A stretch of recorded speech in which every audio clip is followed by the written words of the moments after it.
I'm gonna try to be mindful of the fact that we could have rain, but the weather gods have been pretty cooperative so far. My name is Kurt Phaneuf. Okay, I am a ceremonial member of LCK because I live 6 hours away from Lowell. I'm not a native Lowellian, but I started coming here in 2007 or thereabouts just to bring my students, because at the time I was both a public school, high school English teacher and a college adjunct professor, so I wanted to bring my students ultimately to Lowell. I mean, it was sort of a literary road trip. We took off from just north of Syracuse, New York, and we hit all of these sites along the way. We stopped at a Buddhist pagoda, we stopped and did a little Melville thing in western Massachusetts, and moved a little further east and we did the Emily Dickinson thing, and then we did our Thoreau thing. But we were headed to Lowell, and I wanted people to get a sense of just how amazing this place was, not just as a historical site. Guys, this city is, or Kerouac calls it a town, but this is the first planned industrial city in the United States of America. This place is really the birth of the Industrial Revolution. We're standing here proximal. If you look over here, this is the old boot mills, okay? On the other side of the street, this is Massachusetts Mills, okay? These, some of these factory buildings were put up in the 1835 or thereabouts when the process started. And you had enormous revenue that was generated for this city that allowed people to live really well. And because of all of that, that kind of money and all of the jobs, 24 hours a day this stuff ran, you had a lot of immigration coming in from Quebec. I think it's about a 60-year window of time, you had nearly 1 million Quebecers who came down here to get work in these factories. Now, one of the families that did that was the Kerouac family, but because Leo Kerouac, you'll hear me refer to Leo a lot today, Jack's dad had a specialized skill, okay? So when he came here, he was actually able to avoid working in the mills, although Jack Kerouac's mother, like almost her entire life, worked in mills of one sort or another.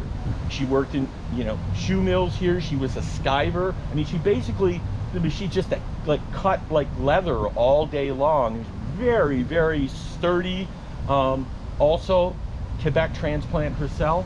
So, there's a lot of history here to be appreciated. This city was incredibly progressive when it comes to things like emancipation. I mean, you had very actively involved Underground Railroad movement here. You had a lot of abolitionism that comes out of this area. In fact, there's an entire tour you can do down here that has to do with abolitionism.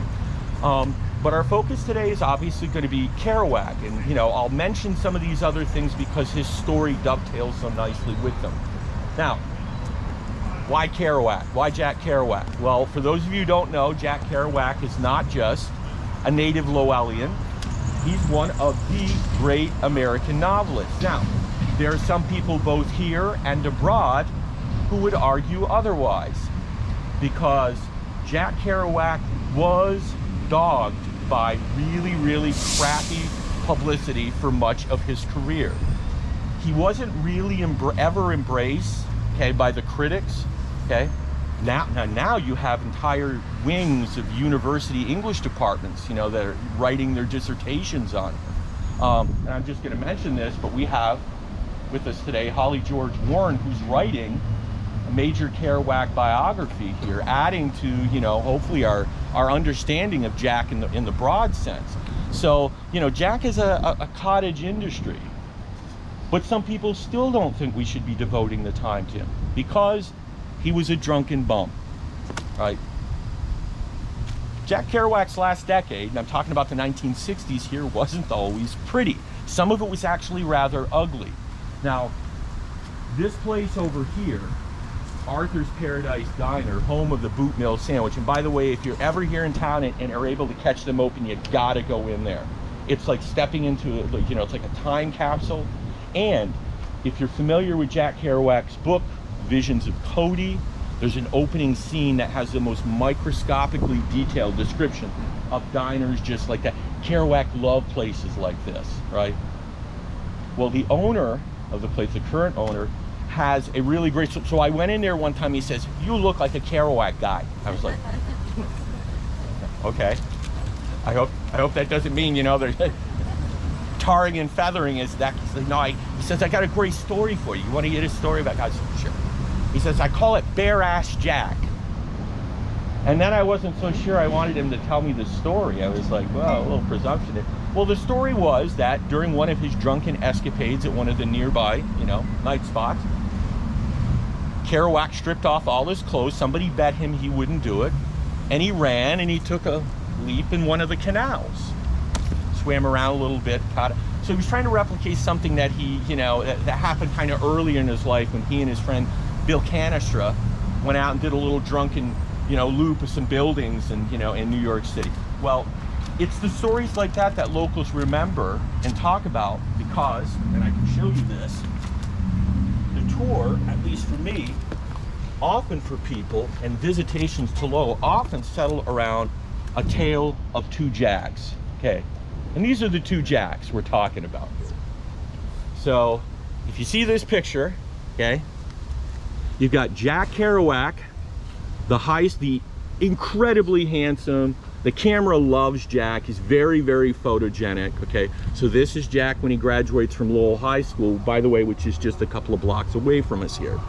And this is Jack in Lowell, also just a couple of blocks away from us, at a place called the Celebrity Lounge, which was one of his night spots, one of the places where he used to engage in bare ass Jack kind of behavior.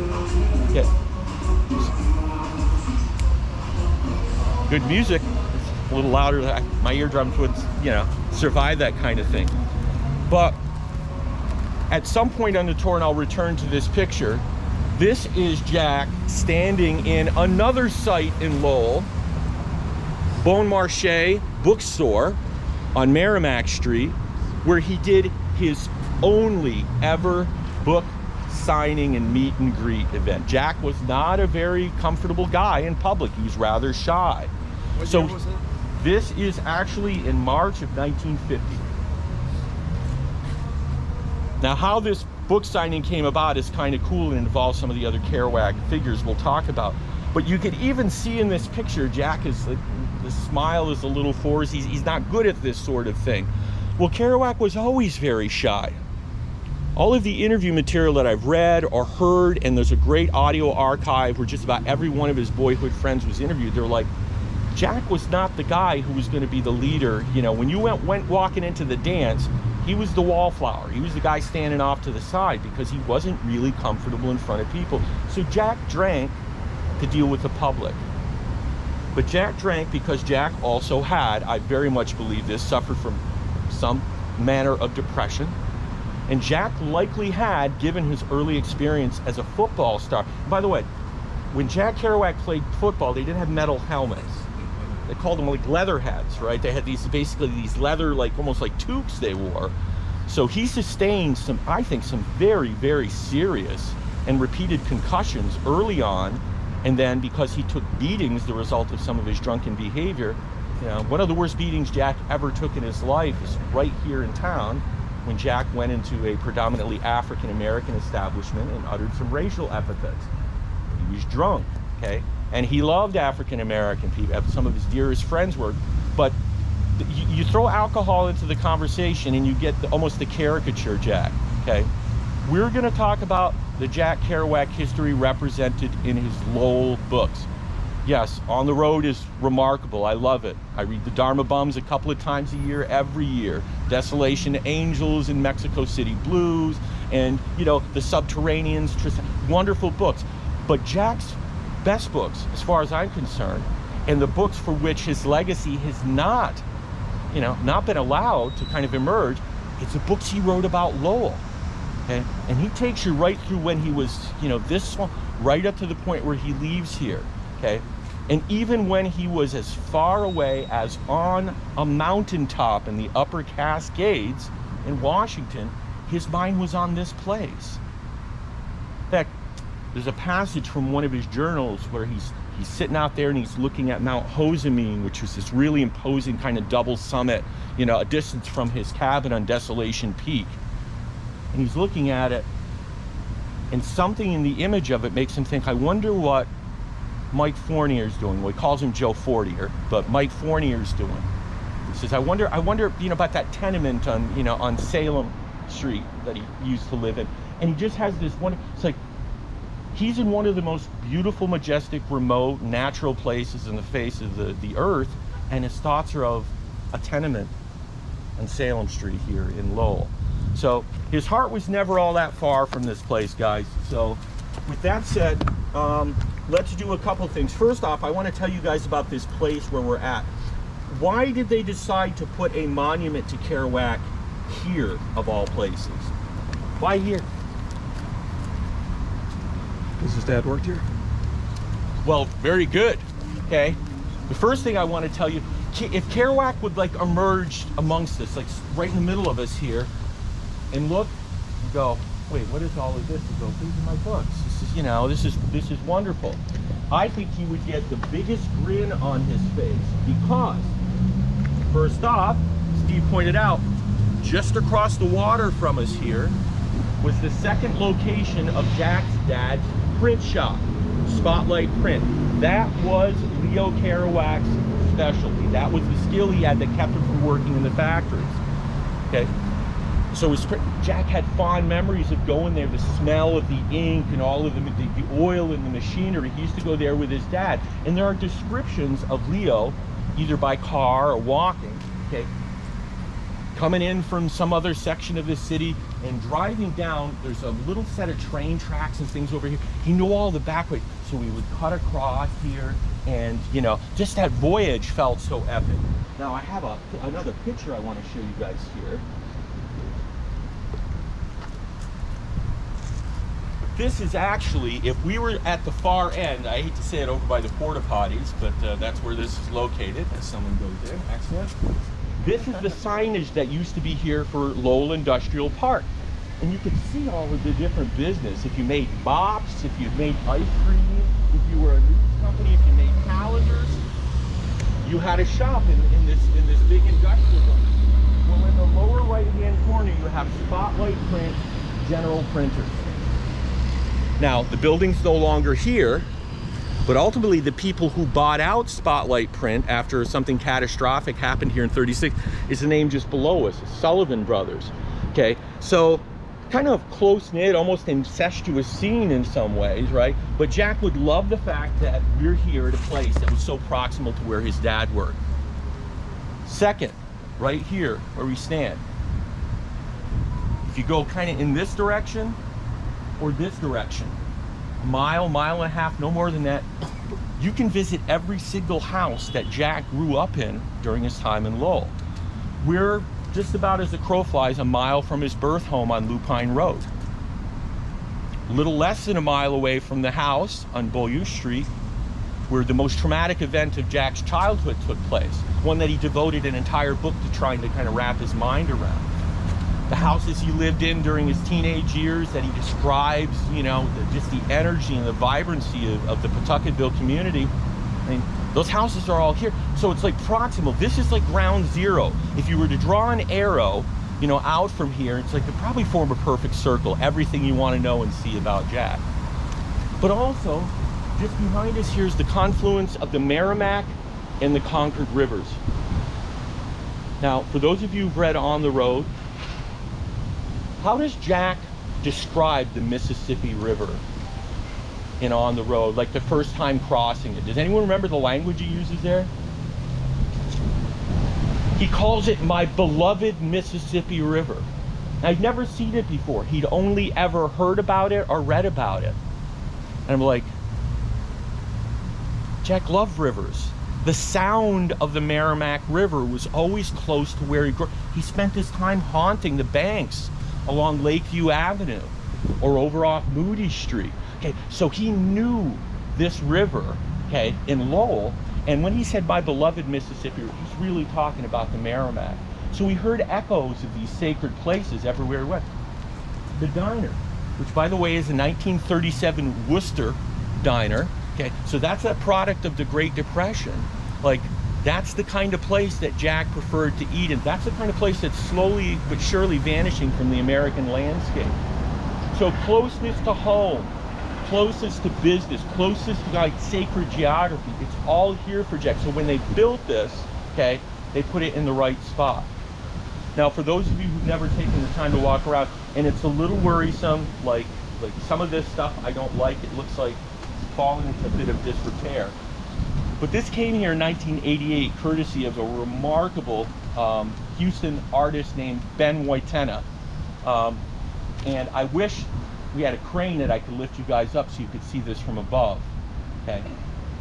Because not just is it beautiful and kind of stark, if you look at it from above, it actually will show you an interlocking crucifix and series of circles from a Buddhist mandala.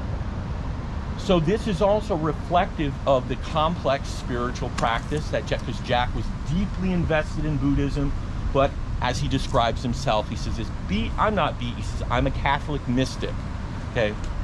Very, very well versed in Catholic rites, which he learned in all the parochial schools he went to here.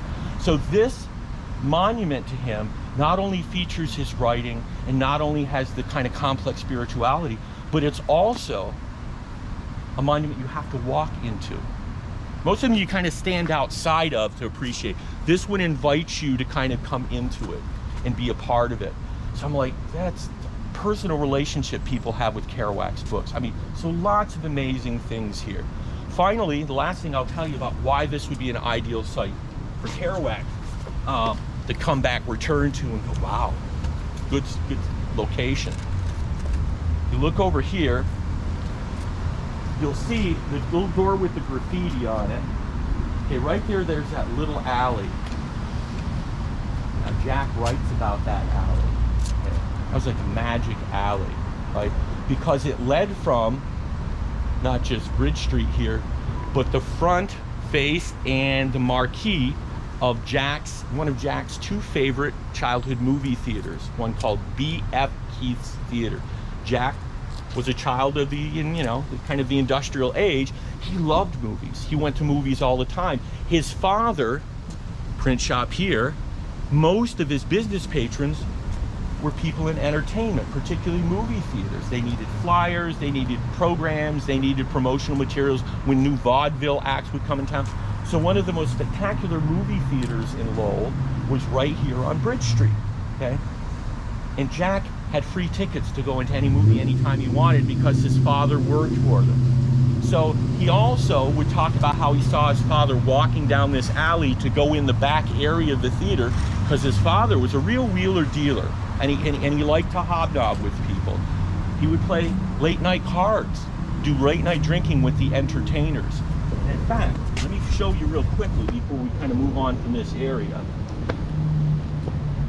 There's a picture in here. Oh, by the way, I have some great shots in here. Here's Allen Ginsberg and Jack Kerouac's last wife, Stella, at the dedication of this place in 1988. You know, here's Johnny Depp here, you know, who paid $40,000 for one of Jack's raincoats, and there was a tissue in the pocket. But anyhow, here's also my departed friend, Roger Burnell, okay, and a previous Elsie. So, like, lots of people come here. This is a site of pilgrimage. I see the younger Roger. Yeah. Oh, well, yes. I think about when. that's probably late '70s, very early '80s. Yeah, but Roger looked pretty consistent. So here it is, guys. Check this out.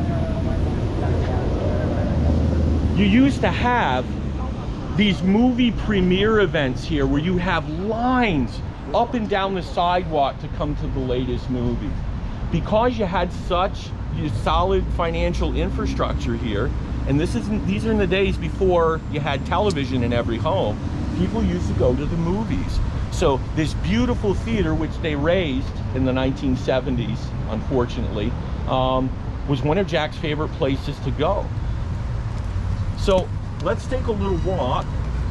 Let me get my bag on and then we can proceed. Kurt, Sure. I just want to point out Brian Floyd is sitting right here. Brian. Dear Brian. Yeah, hi. Yeah, well, I'm sorry, Brian. I don't know that I think we met a couple of times, but maybe I met you with hat off or something. You just look different. But yeah, Brian, you've been affiliated with LCK for a good long while also. And Brian's written wrote one of the really, really good early guidebooks to kind of visiting Lowell. So you can find it in the antiquarian bookmark. That's right. I had to pay, I think I paid like $50 for mine. So. Oh gosh. Good. And he's like, I didn't see that revenue. Yeah, you didn't see that revenue stream much. All right, let's take a little walk. We're going to go to our next site, guys.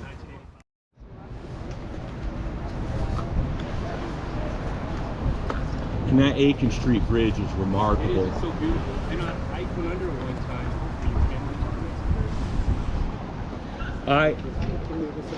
I got a chance. I was very fortunate, but I got a chance before they took down the old Moody Street Bridge. I waited until one night, and it wasn't exactly dark. It was, you know, kind of this. It was getting towards twilight. Nobody was around. I hopped the fence. I went down the hill. But what I did was I basically went as far out as I could go in the land, and then I just laid on the ground, and I wanted to take some pictures of the underneath structure. Right. And I tried to envision, like Kerouac and his friends used to do. Kerouac and his buddies used to climb on those rafters and cross the river underneath it.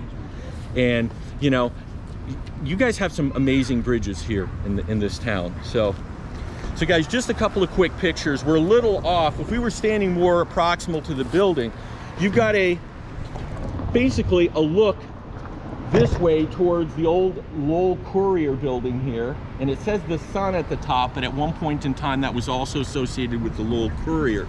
So kind of the Depression era cars. So you can imagine Leo Kerouac driving one of these things to work. And it's one of the few pictures I have, so it's one that I like to show. If we're looking back this way, and if you look at the clock there, you can see some of that structure here in the building. But this huge brick building right off to the side, that's where Leo's shop was. So we're almost looking, you know, straight ahead here at where Leo would have done his business on a daily basis. That shop, well, in 1936, you know about the flood. Okay, a devastating flood came through here.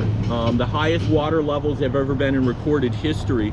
They had a really heavy snowfall that winter. They had a very early thaw, like sudden thaw. So the water levels got so high that huge areas of the city, including the Rosemont district, Centerville, which Kerouac's family was no longer living there when the flood came through, but sections of that were just incredibly destroyed.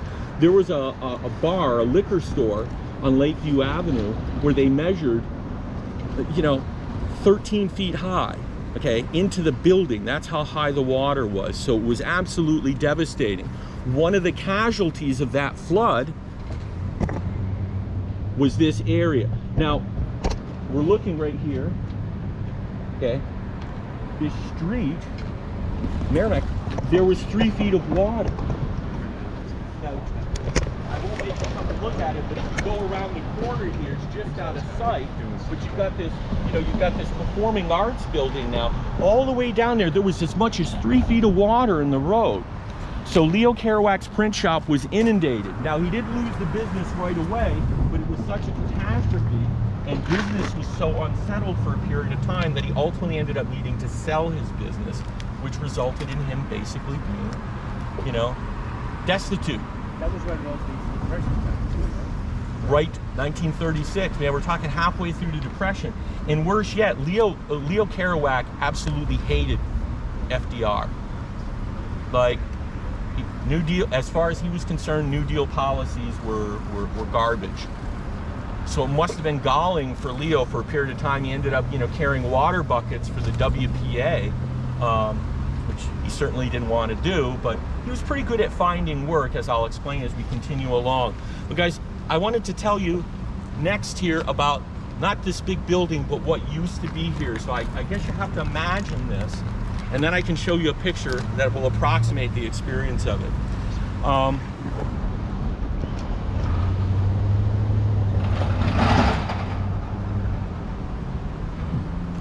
Okay, this is from Jack Kerouac's Maggie Cassidy. Okay, it's New Year's Eve. Jack Kerouac and his friends walked all the way in from Pawtucketville to go to a dance at a place that once used to be here. And over the course of that evening, he's going to meet the woman about whom he writes his most romantic novel. one called Maggie Cassidy. Okay, here it is. And once again, everything else exhausted for the while, GJ, that's his friend, sang Jack of Diamonds in that way he just learned. Sad, incredibly sad, like a dog act, or like men singing, floating broken and prophetic in the snow of the night, Jack of Diamonds. As arm in arm they all scuffled to the New Year's Eve dance at the Rex Ballroom. Their first dance each one, their first and last future before them. The Rex Ballroom, with coat attendants in a drafty hall, a window, coat room racks, fresh snow spilled on the boards, the rosy girls and handsome boys running in, the boys clacking heels, the girls in high heels, short dresses of the 30s showing sexy legs. With awe, we teenagers gave up our coats, got our brass discs, walked into the great sigh of the ballroom, all six with fear, unknown sorrows. The band was on the stand, a young band, some 17-year-old musicians, tenors, trombones, an old pianist, a young leader. They struck up the sad lament of a ballad. The smoke from my cigarette climbs through the air. The dancers met, engaged, shuffled, powder on the floor, lights playing on polka dots around the hall with its upstairs balcony where young, cool sitters watched. The six boys stood at the entrance, undecided, raw, foolish, turning sheepish smiles to one another for support, starting off in a halting gang, down the wall, past the wallflowers, the cold windows of winter, the seats, the other gangs of boys, stiff-collared and slick, the sudden group of jitterbugs with long hair and pegged pants. A bird of sadness whirled slowly around the room with the polka dots, singing love and death. The walls of my room fade away in the blue, and I'm deep in a dream of you. Now, that's some pretty overwrought stuff, okay? But Jack waxes poetic about this place because not only was, I think, the great love of Jack's young life, okay, that kind of bond formed here, but it was also a place where he and his friends, his boyhood friends, and Jack never, ever, ever in his mind left behind his boy gang. They were always with him wherever he went. So, guys, it's not much of an approximation, but if we go down here a little bit and we're looking from the perspective of this monument, you can see where it says Rex Grill. There was this huge entertainment complex that was built and opened in Lowell in 1933. What could you do there? Just about anything. They had 65 pool tables, they had dozens of bowling lanes, they had multiple banquet halls, a full restaurant, they had reception rooms, they had a concert venue in this place. In fact, if you wanted to go to a concert one night and then go to a wrestling match or a boxing match the next, and we're not talking, you know, we're talking high rent entertainment here, okay? And it's the place where more people fell in love at first dances, more people had their wedding receptions because it was incredibly popular. And this emerged during the Great Depression. So Lowell managed to do that, build this place, and it existed for almost 30 years until it burned in a massive fire in 1961. They had to level the whole thing. So now there's not even a vestige left of it. Why is it important? Well, this picture here you will see, this beautiful young woman on the left, that is Mary Carney from South Lowell. She is the Maggie Cassidy of that particular book title. And she is the kind of one that got away for Jack. Jack spent his whole life wondering, what if I'd never left Lowell? What if I'd stayed and worked on the railroad? Mary, her father worked for the Boston and Maine Railroad. So what if I'd gotten a job on the railroad? I could have stayed in town and had my kids with this beautiful Irish lass, visual. And he used to come back to town and go outside her house and serenade her, drunkenly serenade her when he returned to Lowell, which would have been a little awkward for Robert Benedetto, her then husband, okay? While at the same time, Jack was also having a dalliance with this young lady. This is not Mary Carney. This is Margaret Cole, also MC, so that caused some confusion. Which one is the real Maggie Cassidy? Well, I think there are qualities of both that are kind of synthesized in the character. So when you talk about Maggie Cassidy, there are two sites in Lowell that you have to see associated with. One is here, and 2 is her house down in South Lowell. So Jack had good friends that he used to meet there, guys like Jim Cudworth, who, in fact, when Jack wasn't able to take Maggie Cassidy or Mary Carney to her prom, he enlisted his friend's help. He did that for him. But then he worried the whole time that he was going to take up with her. You know, his jitterbugging friend here, Ray St. Louis, who was sort of ahead of his time. He wore his hair kind of long and slicked back, and, you know, these crazy dances they used to do at the time. So this is a place, again, proximal to the memorial for Jack that he would definitely recognize. And oh, here's a picture, guys, just to show you. This is water in the street, okay? So this whole area was inundated, okay? And then, of course, the Great Fire that took out this business. Now, what we're gonna do here, folks, from here, we're gonna, let's see, what's the easiest way to get over? I'm gonna ask you this because you probably know the highways and byways. What's the easiest way to get over to Central Street from here? Straight there, over that little bridge and through the alley. Excellent, so we can cross right here. Okay, folks, looks like we've got the lights in our favor here, so.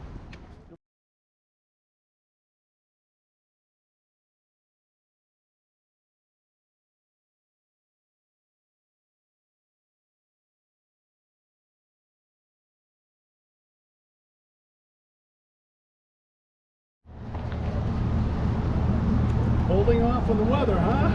Nice. You know what? I'm trying to not even think about the word weather in my mind. I'm going, this is good, this is good. Keep quiet.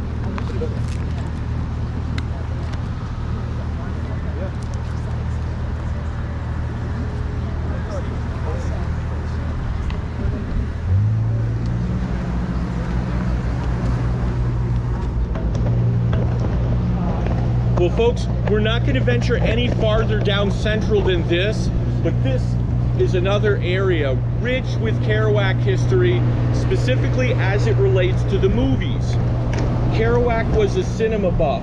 I tell people one of the ways you can read a book like Dr. Sachs, which is structurally one of his trickier books, but it's almost like Jack is constantly doing like zooms and pans and kind of weird montage cuts within the story he's telling. Well, yes, I think Jack, without knowing it, internalized the language of cinema and the techniques of modern cinema because he spent a lot of time at the movies. Now, he had passes to most of the theaters. We were over by the BF Keith, which later became RKO Keith, when you had like a big corporate merger that happened a little later in the 30s. But this area down this street for the next couple of blocks used to be called informally Theater Row, okay? Why was that? Well, guys, throughout history, this city has had over 40 movie theaters.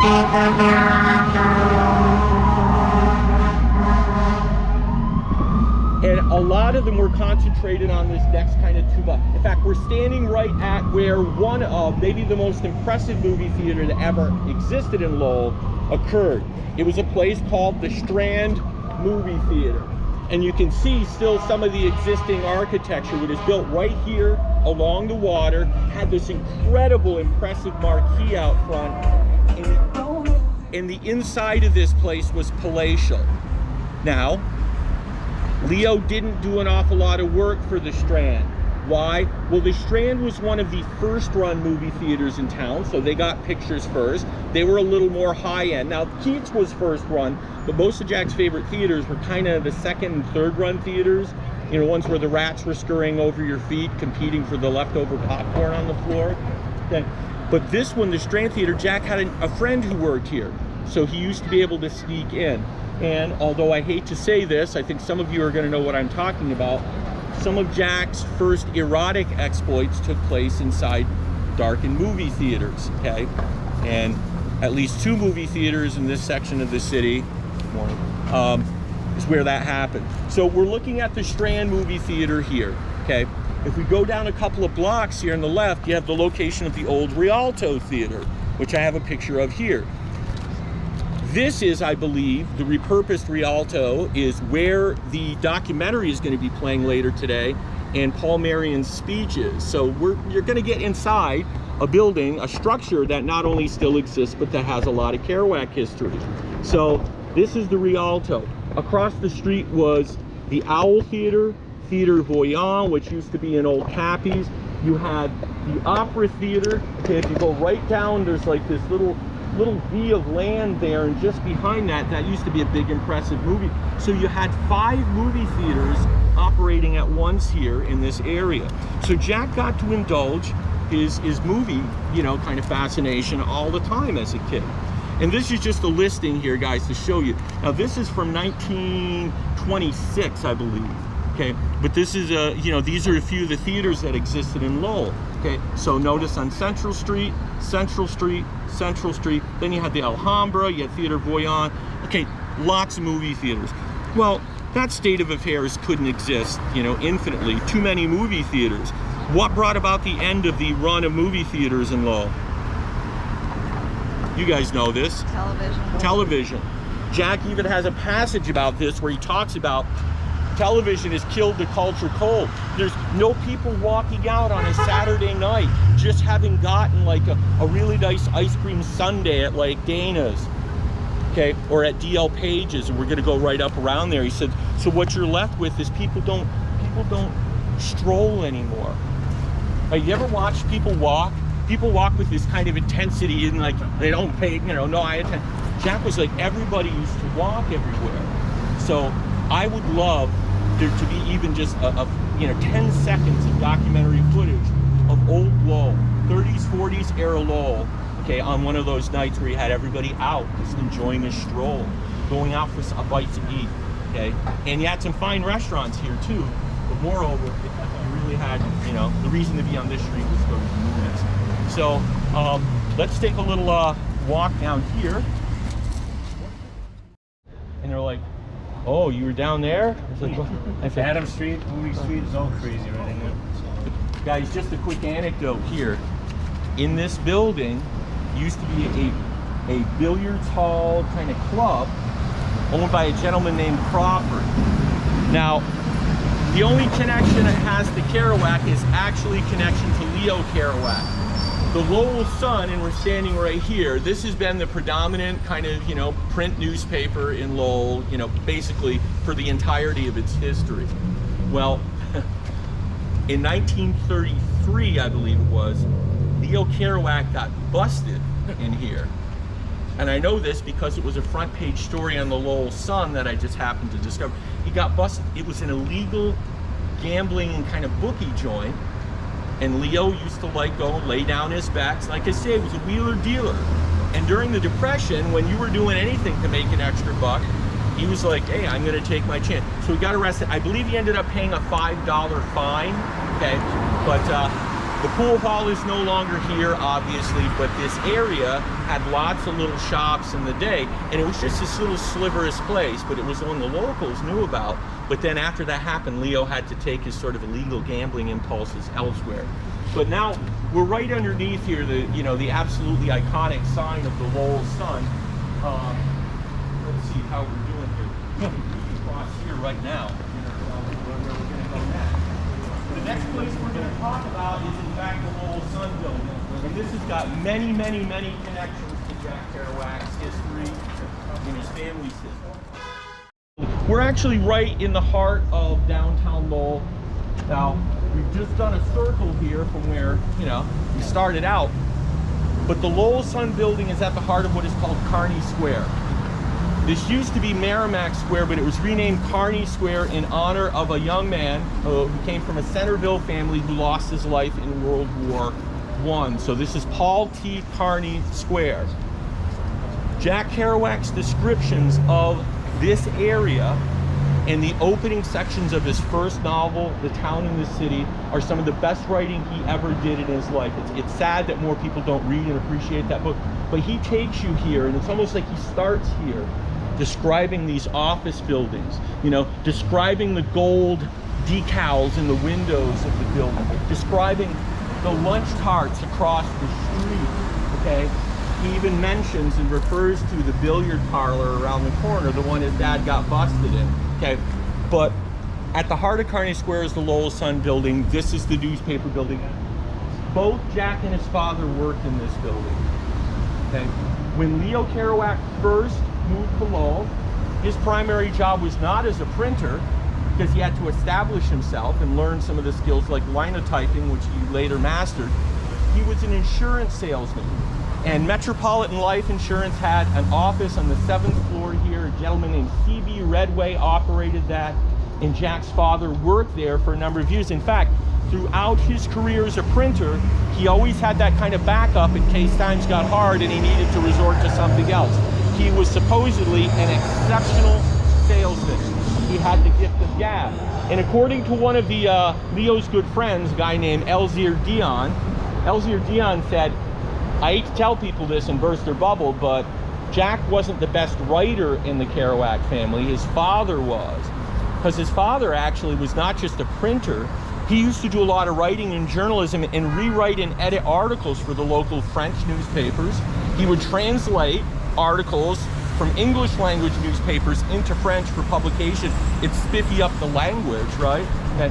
So Leo Kerouac, a very accomplished man, very adept at finding work when he needed it. So he worked here, but Jack also worked here on the 4th floor of this building. For 3 months in the winter of 1942, Jack was a Cub sports reporter for the Lowell Sun. This was when he was deciding college, football, military, you know, what am I going to do with myself? So he came back to Lowell, and he had a friend named Sebastian Sammy Sampis, who had an older brother, Charles Sampis, who was a bigwig at the Lowell Sun. He's like, Jack, go to the Lowell Sun. With your writing skill, you'll be able to get a job. So Jack, instead of using his leverage and just going and saying, I'm so-and-so, I wanted to, he went here and applied for a job to deliver newspapers. But when one of the managing editors, Tom Costello, found out, he says, wait, you're Jack Kerouac, high school football star, right? Weren't you going to like Columbia or something? He's like, or Yale or Harvard? He's like, well, yeah. He's like, boy, we're not a bunch of hicks around here. We're not going to put you delivering papers. We're going to have you write for us. And Jack was like, oh, I can dust out my old Ivy League jacket, you know, show up. Well, so Jack had a 3-month stint writing sports reporting. Now, what kind of sports reporter was Jack? Now, some people will tell you he was a wonderful sports reporter. Yeah, if you like wildly overwritten sports reporting, you will like what Jack wrote. I've got copies of some of the articles he wrote, and you're like, the descriptions are beautiful, but you're like, Jack, it was a high school basketball game where the final score was like 32 to like 28. There wasn't a lot of action. It wasn't all that exciting, but he had such a way of like capturing not just the kind of rhythms of activity and action in sports that, you know, he thought he'd give it a shot. But he said the reason he had to leave, he said, terrible people. I was working alongside of terrible people. They were provincial, they were bigoted, they were materialists. He was already had a pretty good grasp of who he was as a person and the things he didn't want to be. So he could have stayed working here probably infinitely, but that didn't work out for him. And anytime he writes about that experience, it's almost like he underplays it a little bit. The best description of it is in Vanity of Doulouase. Doulouase is the last of Jack's books that was published in his lifetime. And it's another really, really good Lowell book that not enough people read. So we're gonna just head down Merrimack a little bit here, folks. Kurt, yep. one question, did Leo have any printing skills when he came to Lowell? Yes, He was already He in that started field. learning printing. He worked for a French-Canadian daily in Nashua, New Hampshire, which is where he first landed, Right. for a guy named Louis Biron, who later transferred Jack here. He says, I've taken up a business interest in a local French publication in Lowell called L'Étoile, the Star. So he'd started learning linotyping. He already had you know, he was actually very well educated. Leo Kerouac went to a private school for a period of time. Back in Quebec. Actually, no, here. Here. When he came, so when his family was in New Hampshire, lived in New Hampshire, it was like a point of pride. He was smart enough. He's a very, very bright guy. We're gonna send him to we're gonna send him to a private school. So he was much better educated than the average kid of the day. And guys, just a couple of other things I want to tell you about. This building that says community here, this used to be the Waldorf cafeteria. So when Jack talks about the lunch cart downtown that, you know, in those opening descriptions of the town and the city, this is a place he's discussing. And right next to that, the place called Trend used to be called the Plaza Lunch. This was one of the late night drinking establishments. Now, not a drinking establishment during the final chapter of Jack's life, but when he was a teenager, he was part of this intellectual discussion group called the Young Prometheans. So like Sammy Sampis and George Constantinides and Connie Murphy and Jim O'Day. And by the way, Jim O'Day, one of Jack's high school baseball teammates, later worked for the John F. Kennedy's presidential campaign, kind of bigwig. But that used to be their late night hangout spot. So they would sit in there with their coffee and like discuss ideas and, you know, discuss their conception of, you know, of humanity and discuss books. Well, that's kind of a preparation for what would later happen in New York City when Jack would meet the inner circle of the Beat Generation writers like Allen Ginsberg and William Burroughs, etc. But there was another good writer that came out of Lowell that not a lot of people know about. That man's name is Merrill Marmer. Called himself Mike Marmer. Merrill just was one of those names that, you know, just kind of feels flat somehow, I don't know. But anyhow, Mike Marmer went on to become one of the most popular and successful writers for television. Took a very different route from Jack. So any of you old fans of the old Carol Burnett show? Remember, there's a Carol Burnett sketch called Went with the Wind. It's their spoof of Gone with the Wind, where Carol Burnett comes out, she's wearing a pair of drapes on her shoulders. It's ridiculous. Well, Mike Marmer wrote that. He wrote for almost all of the variety shows on television. If you had a really, really good, like, you know, combination of music and, you know, little sketches and things like that, he wrote for every one of those shows in the 1960s. He also wrote most of the early Dean Martin roasts, which if you've ever watched those were pretty risque stuff for television in its day. So he was part of that circle of people that Jack met and stayed in touch with, who turned his writing into quite a successful career, but he didn't follow the belles lettres, the high literature course that Jack did. Now I want to show you guys this building here, the Hildreth building, is where many of the lawyers in Lowell had their offices here, including Gaston Campbell, who was one of Leo's friends and drinking buddies. He's mentioned in Visions of Gerard, and the law office of a gentleman named Dewey Archambault. Some of you going, Archambault, why does that sound familiar? There's a funeral home on Pawtucket Street that is on the verge of being demolished called Archambault Funeral Home. That's a funeral home where Jack's wake was held, right? In fact, for generations, you had Bilodeau and you had Archambault. Those were the two French-Canadian firms that did, you know, that did this sort of thing. Well, the owner of the funeral home, it was his son who had an office here, and he became the first Franco-American mayor of Lowell. I mean, that was big news in this town, okay? Jack's day, the population of Lowell was about 113,000. 30,000 of those people were French-Canadian. They weren't a majority, but they managed to win the mayorship in 1935. And for that 4-year spot of time that Archambault was the mayor, he had to see Lowell to its two of the greatest natural disasters that ever hit New England, the flood and the 1938 hurricane. And he was remarkable. He helped put in place all of these measures to kind of, you know, both shore up the architecture and guarantee that the waters wouldn't kind of spill over the banks, etc. But just really highly regarded. And I did a cemetery tour yesterday, and one of the spots we stopped at were both Archambault and Bilodeau. But in particular, I was like, the Archambault family was remarkable, and I'm so sad to see the funeral home disappearing, because it's been in continuous operation since 1894. Okay, and if you can see here, you still have that wonderful stone architecture on the outside of the Union National Bank. Okay, just to the left of that building is one of Jack's favorite places to eat as a kid. Now, here's another underappreciated aspect of Jack Kerouac's books. He talks about food with great relish and great enjoyment. He loves eating, and probably his most luminous descriptions of food anywhere in his canon are of the eating that he did in that building right there. So that place used to be called Chin Li.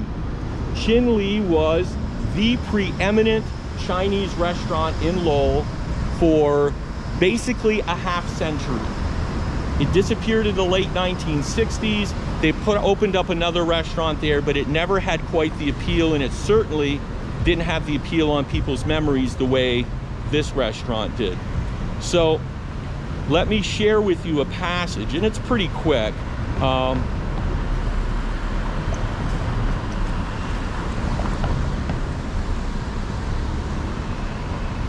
So listen to this. Change your clothes. We're going to eat at Chin Li's. This is Leo Kerouac speaking. Jack says, Chin Li, oh boy. It was the ideal place to eat on sad red Sundays.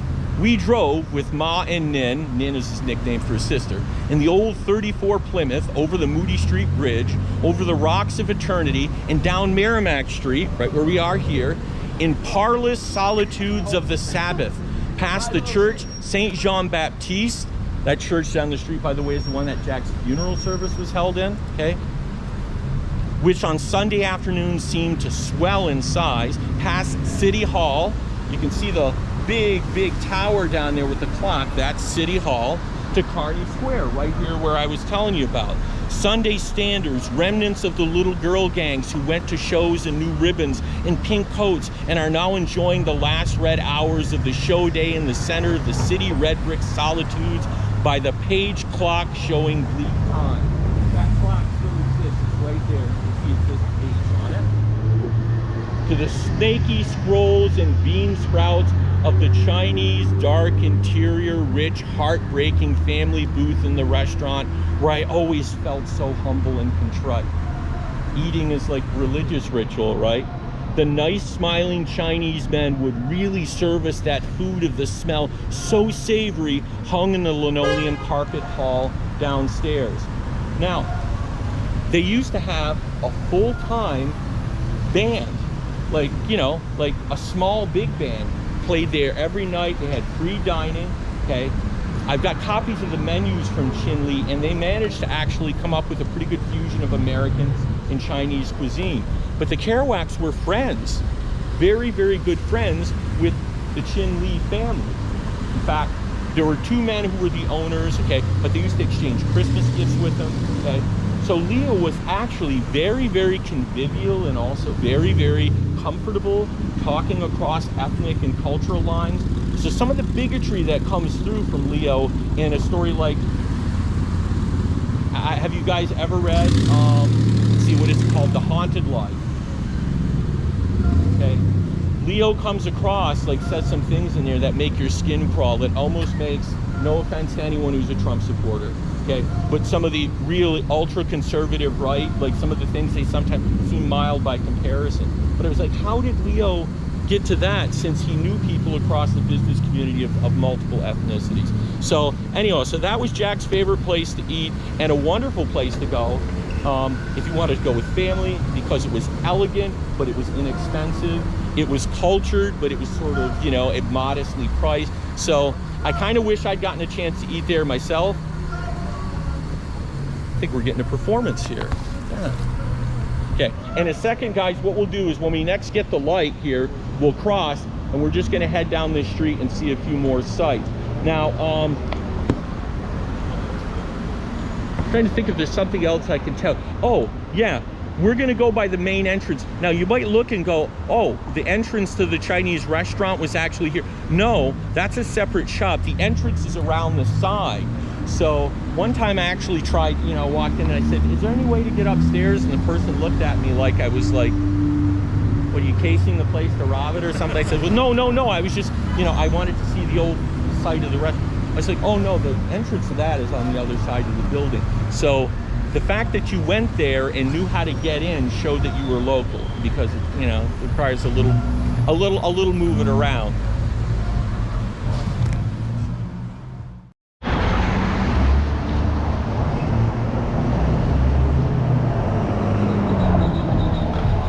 The business establishment where this photograph of Jack was taken. This is Jack sitting next to a gentleman named Manny Bello. Manny Bello, not to disperse his name, guys, but I think he probably did have some, you know, some criminal associate somewhere, because he actually got caught in a pretty awful criminal conspiracy a little later after this photograph was taken. But this is Jack at the Celebrity Lounge, which used to be in this building right behind us here. Celebrity Lounge was one of the places that welcomed Jack because he was a celebrity, but in which Jack would also indulge in some pretty awful behavior. So that initial picture where I showed you Jack at the high school graduate, and then Jack, you know, looked like he just, you know, wakened, that was also taken here. So unfortunately, a lot of the late era photographs that were taken of Jack, because he was so shy and retiring, were the few times he went out. And where did he go? He went out to drink. Okay, so in places like this, and there was a huge sign, the Celebrity Lounge, and I've talked to some locals about it. They said, the Celebrity Lounge, it was a dump. It was like somebody said, it was like a titty bar. You know, it was one of those places you go in. I said, okay. I said, thank you. Yep. So, but I'm like, aren't most of those places, in fact, Nicky's, the old 66, you know, that was owned by his brother-in-law, had a reputation for being, you know, pretty seedy also. So I'm not sure. It's almost like, what do you expect it to be, like a Christian bookstore? Or, you know, it's a place where people go to unwind and enjoy themselves. Okay, so guys, we'll try to do the last few stops here so you can maximize the amount of stuff we see. So folks, the building in this picture is the one that we're looking at right here. Now this is the Lowell Freshman Academy. Okay, this year they didn't do it, they did it in a different building, but up until recently, this was the building where they would do the high school poetry competition, which is one of the highlight events for LCK for me. But this is also the place where Jack Kerouac indulged in one of his two greatest athletic gifts, which was his foot speed. Jack Kerouac was like basically the equivalent of a world-class sprinter when he was a young man. Okay, and this is where Lowell High School used to have its indoor track meets. It used to be called the Lowell Annex. So this is a picture, and if you look here, it's grainy, but here's Jack in the very middle, okay, in a heat from the hurdles. He was a sprinter and a sprint hurdler, okay. He won this particular heat, and because they so extensively document this in the Lowell Sun, okay, I found out that he won the final of this event later in the same meet. Now, another picture of the annex here, but I wanted you to see this, okay? Lowell High School has produced some remarkable sports talent. In fact, we're gonna find out about one more when we go over to the high school in just a second, okay? But Jack was a three-sport athlete. He played baseball. That was the sport he was least accomplished at. Jack never could learn to hit a curveball, okay? He was a track star. And the best sport for Jack, the one that he excelled in and the one that got him to scholarship, you know, to play at Columbia University, was for football. And his sprint speed made him way ahead of his... In fact, Jack would have been more successful as a football player if he played a couple of decades later. Because football games used to be, you put your head down, you try to run, you try to get your people on the line to knock their people over in the line so you could get 2 or 3 yards. But Jack was very flashy, and he was also, okay, called a climax runner. He was the kind of person you'd bring out on a 4th down if you needed, like, you know, somebody like to bust off a big play, because he was so much faster than most of his compatriots. So fast, in fact, that he was the top point scorer for the entire Lowell High track team his senior year of high school. Now here's why I bring this up. It's a little axe I like to grind occasionally. Jack is not in the Lowell High School Sports Hall of Fame. I think absolutely he needs to be. In his day, only 2 athletes got basically the offer of full scholarships to Division I Ivy League schools to play football. Jack was one of them. Now his sports career ended up being abortive, you know, the broken leg, the disillusionment with the authority, a lot of those things are recurrent themes. But when he was here, Lowell was incredibly, you know, like a sports powerhouse, and Jack was one of its best athletes. So why isn't he here? He's not in Lowell High School Sports Hall of Fame because when you say his name, a lot of the people who still vote on these things think, that bum, okay? Missing this, and the fact that his writing about sports, I mean, you want to talk about, like, his sports journalism wasn't great, but his narrative descriptions of sport events like in Maggie Cassie are breathtakingly good. Okay, you feel like you're right there witnessing this sporting event. So Jack was, when he talks about being an athlete in Vanity of Douloise, or those descriptions of scoring the big touchdown in the town and the city. By the way, that happened. Jack made... Was he a running back? Here he is falling over the goal line, okay, with the one touchdown that was scored in the Lowell versus Lawrence, the classic Thanksgiving Day game. This is Jack scoring the only touchdown. Now, Jack's also front and center, okay? Jack is kind of almost disgustingly handsome, right? But here he is, like, right in the front. But if you read the accounts of his sports exploits, it almost sounds as if, like, he was good accidentally. There was a lot of ethnic bias in the local media, in the local kind of power structure, right? If the coach and the coach for Lowell's team happened to be of Irish extraction, the people who got the bigger spots in the lineup, or if you were married to a Greek person and you were the coach, it's like, so the French-Canadian portion of the population were really, they were kind of minorities within a city that had lots of minorities. So they talk about here, they don't talk about the spectacular run that got him here. They're like, look, he's almost dropping the ball, and look, he barely falls over the line. The description is not terribly flattering for someone who just won the game, okay? So is that from the Lowell Citizen? This is from the Lowell Courier-Citizen. Courier-Citizen. And you can get pretty good copies of these things if you go to the library, but you have to use, they're not in any kind of print form, you have to use the microfilm. Right. Okay, so we're gonna cross here and go over, and I think this should still give folks enough time to get over the film on time, folks. So sorry that I've run a little longer. Oh yeah. So folks, we're standing underneath the sign here for Cumancelis Square. The sign was put here in honor of a young man named John Cumancelis. I showed you the picture of the top point scorers for the Lowell High track team during Jack's senior year. Well, the third highest point scorer that year was John Cumancelis, who Kerouac actually calls Kazarakis in Maggie Cassidy, and talks about, he's like, I used to beat him pretty consistently, but the next year, when he perfected his form, he was on his way to becoming, I think, a legitimate potential Olympian as a track and field athlete. He got a scholarship to go to a very, very good school here in New England, went there, but then in 1941, as most of you know, the siren,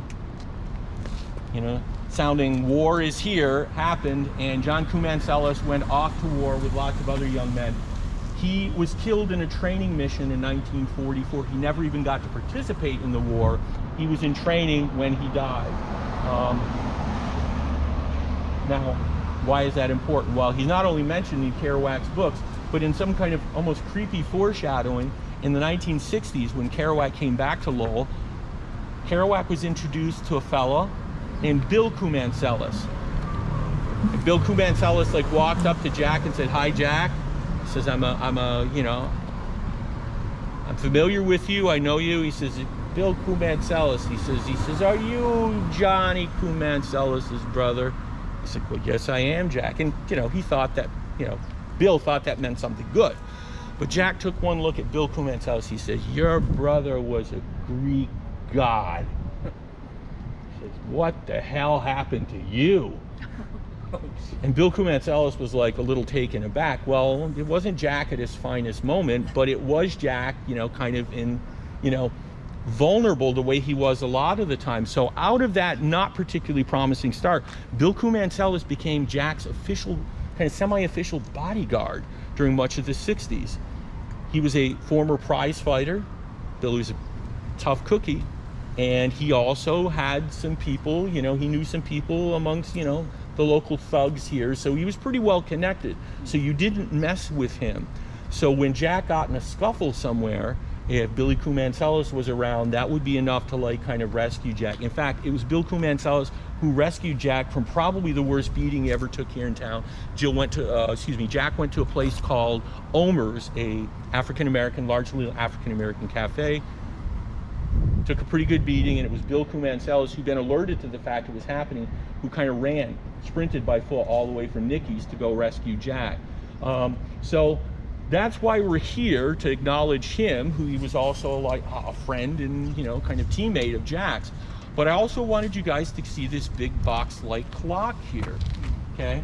That was put here in June of 1937 by the O.B. McClintock Company, who installed these kind of, you'll sometimes see clocks that look like this in various places in the country. If they're anywhere in the eastern part of the country, it likely is put out by the McClintock Company, okay? This was a gift of the combined classes of 37, 38, and 39. Jack was in the class of 39, okay? But that clock is also where Jack used to meet the other young woman in his life who wasn't Maggie Cassidy, okay? Margaret Coffey, or, you know. So they would sit there and they would kind of hold hands and they would flirt a little bit, and there's this beautiful passage in Maggie Cassidy where it describes meeting her. And when he's confronted by Miss Coffey as to like, I hear you've taken up with this other girl, you know, he's like, no, that's nothing yet. And he's like, he says, you know, they go to part ways. He says, well, I meet you under our clock again tomorrow. And she says, well, maybe not, you know? So a little jealousy there. But this was a common meeting spot. This was actually, this is how you knew you were at Lowell High School. So Jack explicitly refers to this clock. And there was talk for a period of time that they were going to tear this entire building down. I really hope they don't, okay? I know it probably needs some work. But if for no reason alone, that I don't want to see that clock disappear, because it's been here since Jack's day, and it of course is one of the great symbols of his romantic travails during the time documented Maggie Cassidy. So folks, we're just gonna start heading out. Are any of you like going to the movie, the documentary? Okay, yes. You can just follow me and we can kind of keep walking and talking on our way there. Look, I appreciate anyone having shown up today with the prospect of weather, but I appreciate those of you stuck with it for the length of the tour. You can continue going down Merrimack Street here, guys, in between finding the other spotlight print location, the public library, Jack's favorite hooky spot, and there's a great tour, the hooky tour that Bill Walsh does that's worth seeing also. But also, if you follow this street farther down, you can see lots of Kerouac specific sites, including Jack's favorite movie theater, okay, the Royal, and the church in which Jack's funeral service was held at St. Jean Baptiste, which you should see anyhow, because that's, although I don't know where they're going to get the money, there's a project in the works to turn that into a Jack Kerouac kind of cultural center. And if that happened, that would be really, really, really good to have a centralized place for us to do a lot of our LCK events, where we didn't have to worry so much about like, oh, is this place going to be open from one year to the next? Point out, this is the Bon Marché building. This used to be one of the largest department stores anywhere in New England, okay? And it was sort of like, you know, depending on what you needed, because they kind of had everything here, you could find it somewhere in this store. Well, they also had a book section, and it's where, in fact, Jack did his one book signing. There are a couple of great photos. In fact, I'll try to find it, and I can show it to you guys maybe, you know, later if you're interested. But a picture of Jack looking about as relaxed and handsome as he was capable of looking at the time, despite the fact that he was full of nerves over the book signing. Yeah.